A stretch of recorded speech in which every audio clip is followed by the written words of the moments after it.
So hi everyone, welcome back to another new video. So guys, finally आजपासून तुमची self verification, seat acceptance आणि self freeze आणि betterment करण्याची process ही सुरू झाली आहे. आज आहे 4 ऑक्टोबर आणि आजपासून ही प्रोसेस सुरू झाली आहे आणि ही प्रोसेस 6 ऑक्टोबर पर्यंत सुरू असणार आहे. म्हणजे ह्या 3 दिवसांमध्ये तुम्ही सेल्फ व्हेरिफिकेशन, सीड एक्सेप्टन्स आणि फ्रीज ऑर नॉट फ्रीज तुम्ही करू शकता.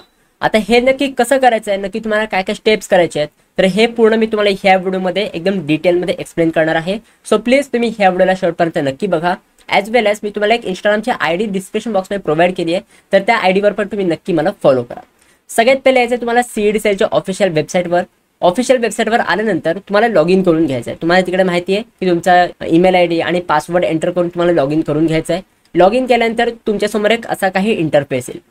आता ह्या इथे तुम्ही बघू शकता, इथे तुमचे अलॉटमेंट स्टेटस सगळं तुम्हाला बघायला मिळेल की नक्की तुम्हाला कोणतं कॉलेज अलॉट झालं आहे कॅपराउंड 1 मध्ये, नक्की ते कॉलेजचा हे काय आहे, चॉईस कोड काय आहे आणि कुठले बेनिफिट्स तुम्ही घेतले आहेत, कॅटेगरीचे कुठले बेनिफिट्स घेतले आहेत. जसे की हा कॅन्डिडेट कॅटेगरीमध्ये येतो आणि PWD कॅन्डिडेट आहे, तर ह्या कॅन्डिडेटला कॅटेगरीच्या अकॉर्डिंग आणि PWDच्या अकॉर्डिंग त्याला कॉलेज अलॉट झालेलं आहे.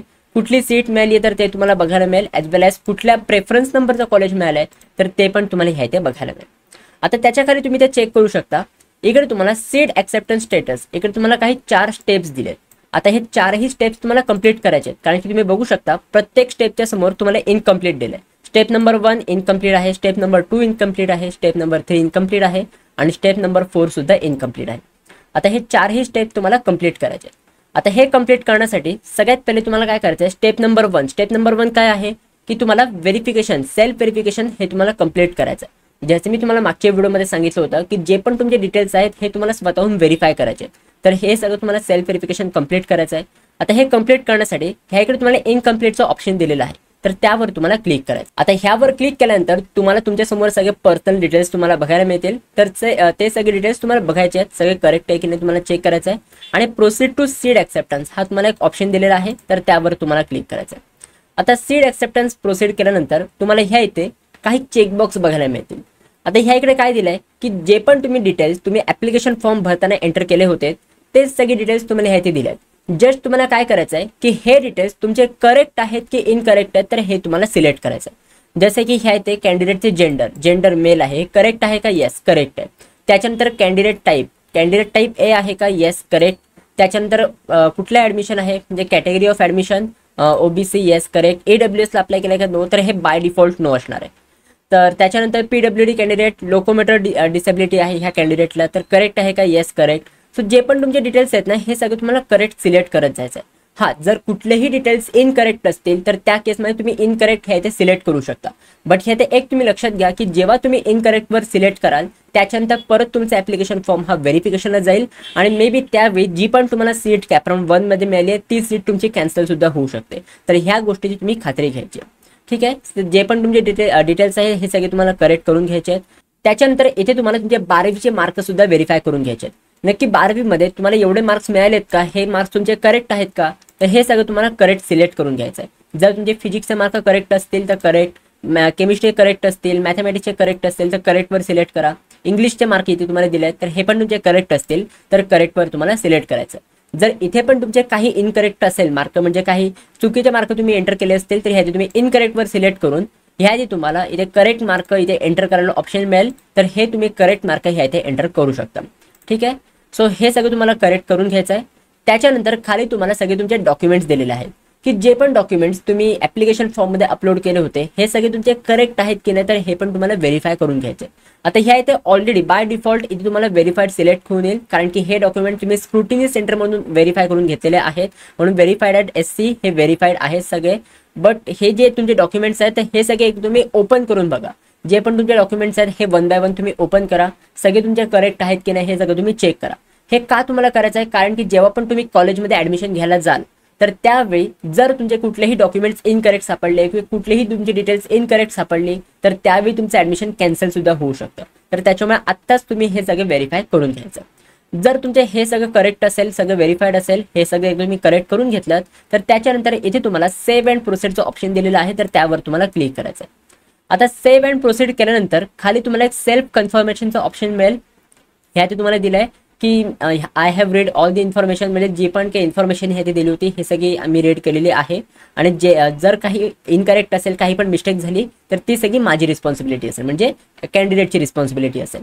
तर हे आहे ते तुम्हाला एक चेकबॉक्स दिला तर त्यावर तुम्हाला क्लिक करायचं आहे, आणि त्याच्यानंतर सेव्ह अँड प्रोसीडचं ऑप्शन दिलं तर त्यावर तुम्हाला क्लिक करायचं आहे. आता सेव्ह अँड प्रोसीड केल्यानंतर इथे तुम्हाला मेन 2 ऑप्शन मिळतील. ह्या ते तुम्हाला सगळ्यात पहिले दिलं आहे बेटरमेंट, ग्रीनमध्ये तुम्हाला बेटरमेंटचं ऑप्शन दिलेलं आहे, आणि त्याच्या खाली तुम्हाला फ्रीजचं ऑप्शन दिलेलं आहे. आता ह्या इथे त्याच्या खाली सुद्धा क्लिअरली तुम्हाला मेन्शन करून दिलेलं आहे की नक्की बेटरमेंट म्हणजे काय, तुम्ही कधी बेटरमेंट सिलेक्ट करायला पाहिजेत, आणि फ्रीज म्हणजे काय, तुम्ही कधी फ्रीज हा ऑप्शन सिलेक्ट केला पाहिजे. तर हे सगळे तुम्हाला इन्फॉर्मेशन ह्याची दिलेली आहे.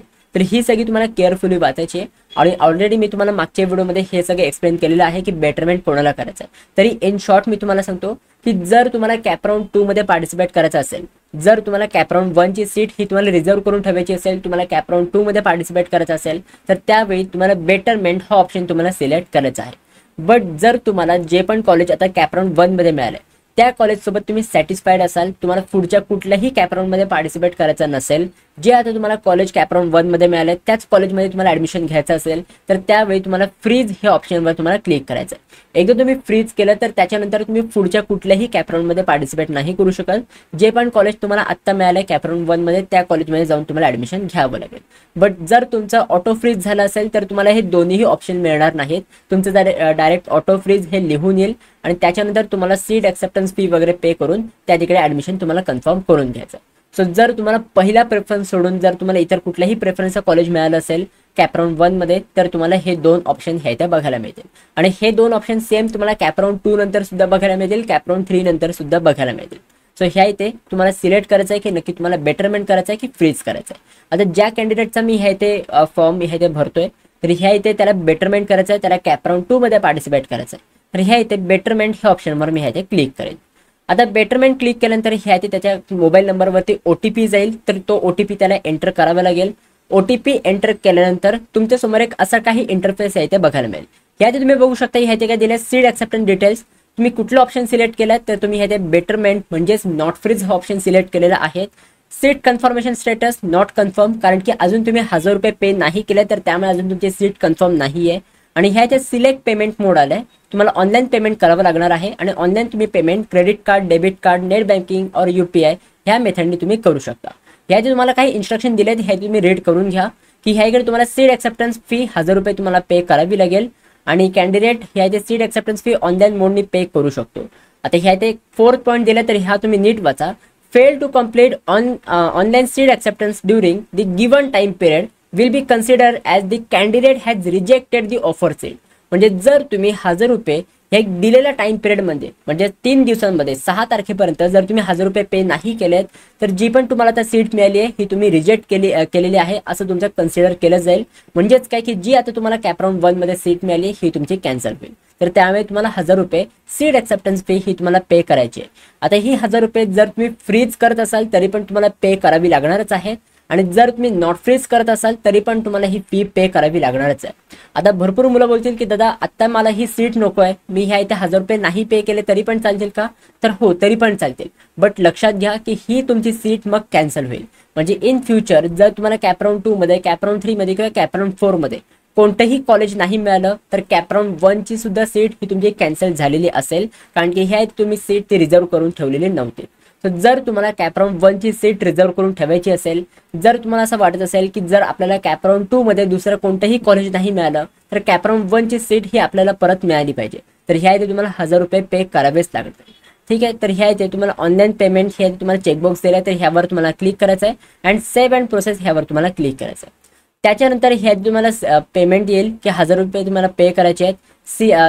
Seat acceptance fee total fee 00 आलं आहे. ह्या इथे तुम्ही क्लिक केल्यानंतर तुम्हाला ह्या इथे 1000 रुपये ह्या इथे बघायला मिळते. आता ह्या इथे तुम्ही प्रोसीड टू पेमेंट केल्यानंतर तुम्हाला ऑनलाईन पेमेंट मोड येईल की तुम्ही UPI किंवा स्कॅनरने तुम्ही पे करू शकता, किंवा क्रेडिट कार्ड, डेबिट कार्ड ह्या मेथडने तुम्ही पे करू शकता. तर ह्या इथे तुम्हाला सगळे पेमेंटचे ऑप्शन्स येतील.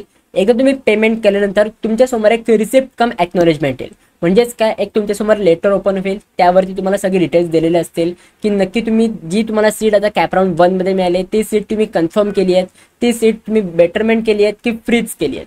तर हे सगळं तुम्हाला त्या तिथे बघायला मिळेल, आणि ते सगळं तुम्ही त्या इकडे चेक करू शकता. आपल्या रिसिप्ट कम एक्नॉलेजमेंटमध्ये एक कोऑर्डिनेटरचा नंबर सुद्धा असेल, म्हणजे जे पण आता तुम्हाला कॉलेज मिळालं आहे त्या कॉलेजमध्ये एक कोऑर्डिनेटर असतो, तर त्याचा तुम्हाला एक नंबर मिळेल. त्या नंबरवर तुम्ही कॉल करून त्यांना तुम्ही विचारू शकता त्या कॉलेजबद्दल, कॉलेजच्या फीजबद्दल, अजून काही तुमच्या कॉलेजचे रिगार्डिंग डाऊट्स असतील तर हे डायरेक्टली तुम्ही कोऑर्डिनेटरला विचारू शकता. सो आय होप हे सगळं तुम्हाला समजलेलं असेल. आता जर तुम्ही हे ते फ्रीज करत असाल, सेल्फ फ्रीज करत असाल, तर त्याच्यानंतर तुम्हाला कॉलेजमध्ये जाऊन व्हिजिट करून तुमचं ॲडमिशन सुद्धा कन्फर्म करायचं आहे. कॉलेजमध्ये सगळे तुमचे डॉक्युमेंट्स वगैरे तुम्हाला सबमिट करायचे आहेत. तर ही सगळी प्रोसेस तुम्ही विसरू नका. जर तुम्ही बेटरमेंट करत असाल तर तुम्हाला कॉलेजमध्ये व्हिजिट करायची काहीच गरज नाही आहे. तुम्ही बेटरमेंट केलं तर डायरेक्टली तुम्ही कॅप राऊंड 2 मध्ये पार्टिसिपेट करू शकता. सो गाइज आय होप ह्या व्हिडिओमध्ये जे पण मी तुम्हाला सांगितलं आहे हे सगळं तुम्हाला समजलेलं असेल. जर तुम्हाला सगळं समजलेलं असेल तर मला कॉमेंट सेक्शनमध्ये नक्की सांगा की येस दादा मला समजलं, आय गॉट इट. म्हणजे मला सुद्धा समजेल की जे पण मी तुम्हाला सांगतोय हे किती मुलांना समजतंय.